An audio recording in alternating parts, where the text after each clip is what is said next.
এইমাত্র পাওয়া খবর থেকে জানতে পারলাম গণভবন থেকে পাওয়া গেল প্রধানমন্ত্রী শেখ হাসিনার 3 জোড়া পায়জামা।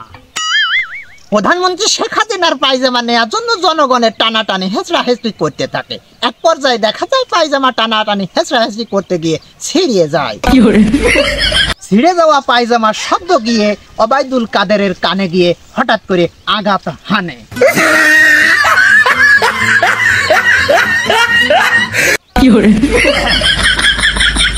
এক পর্যায়ে দেখা যায় এই শব্দ গিয়ে ওবায়দুল কাদেরের কানে লাগায়। ওবায়দুল কাদের হঠাৎ করে অজ্ঞান হয়ে বেহুশ হয়ে পড়ে যায়। খবরে আরো জানতে পারলাম যে ওবায়দুল কাদেরের পাতলা পায়খানা শুরু হয়ে গেছে, কিন্তু পাতলা পায়খানা কোনরূপ বন্ধ করা যাচ্ছে না।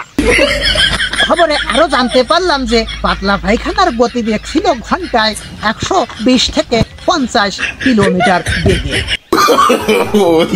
ওবায়দুল কাদেরের এই অবস্থা যদি বন্ধ না করা যায় তাহলে দেখা যাচ্ছে বাংলাদেশে 2-1 ঘন্টার ভিতরে পাতলা পায়খানার বন্যা বয়ে যেতে পারে। আমাদের গুজগতি সংবাদদাতা জানিয়েছেন ওবায়দুল কাদেরের এই অবস্থা বন্ধ করার জন্য একমাত্র ওষুধ বাংলাদেশে তৈরি, আষাঢ়িয়ে বিছেলি।